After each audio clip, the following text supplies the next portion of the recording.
Well, hello, team. Second installment here of our little small group minute, and it'll be a few more minutes this week, but it won't be near as long as last week. So hang with us, and a couple things for all of us sort of leading life groups this fall. And how cool was it last night to have the sort of the rain coming down and the smell of that this morning? It's starting to feel like fall.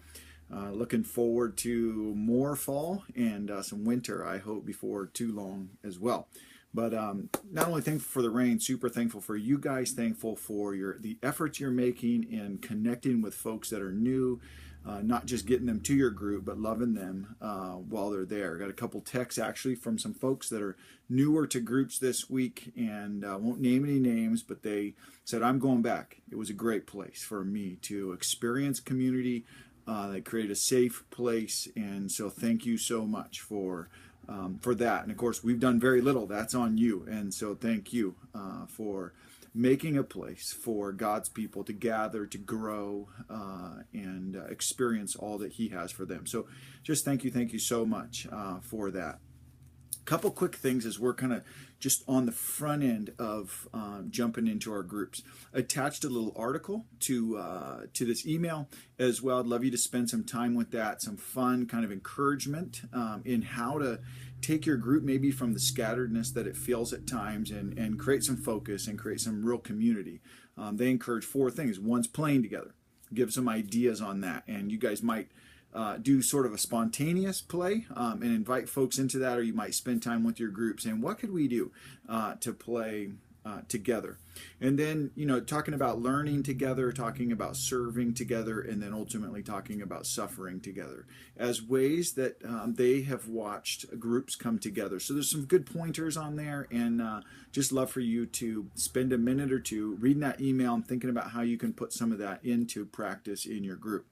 Another quick encouragement along those lines, and maybe an idea, part of our family tradition, it has been to gather during someone's birthday around the dinner table, and we take some time while we eat to put the birthday person on what we call the hot seat.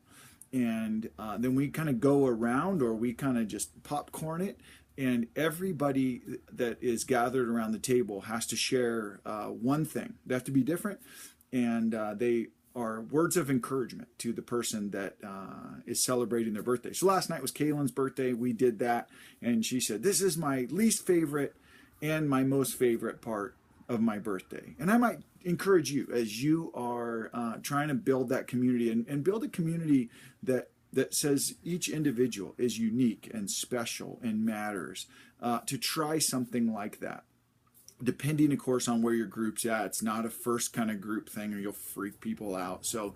But think about that. Maybe you would, invite 1 or 2 people to share some thought. Or maybe you, as the leader, would take it upon yourself to be intentional at pointing out different comments, different thank yous, different ways that you see the various people in your group contributing in a positive way, as a way of reinforcing that as well as building community.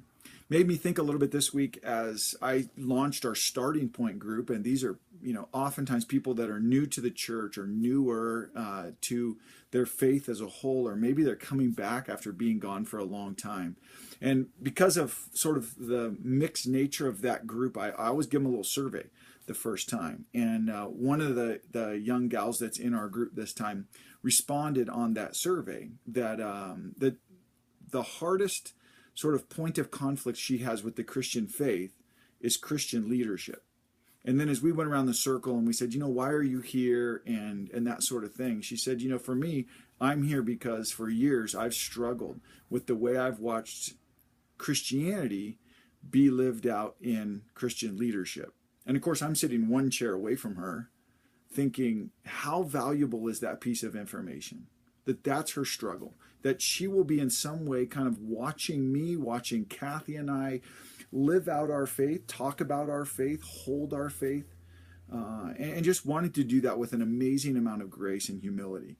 as we come alongside her and confront some of what she's seen or experienced in her own life. And so again, as we get to know each individual, we have a better opportunity to love them, to invite them into the community that God is creating in your group. So a couple little words of encouragement. Now, for those of you that are leading our sermon-based groups, we're week 2, Acts 4. Spend some time looking at that, reading that. The life group questions are attached. I'm excited about them. I like the flow of where we're going. One little piece is that we don't have the questions yet in the bulletin. And so we have a little timing issue around here of when the bulletin gets printed and when we get our questions done. But we'll try and get that figured out so that your group people can watch those if they're interested in that as well. And for this week, if you want to, feel free to just email them all the questions with the little email that we send you. Or if each week it works more easily to have us email the questions to your group, we're willing to do that. We just need to make sure that what we have on file for your group is actually your group. And then each Thursday when we're done, we don't mind shooting those out to your group as well. With that too, as you know, if you work through the questions the first week, the last sort of section of questions or question is really focused on live it out.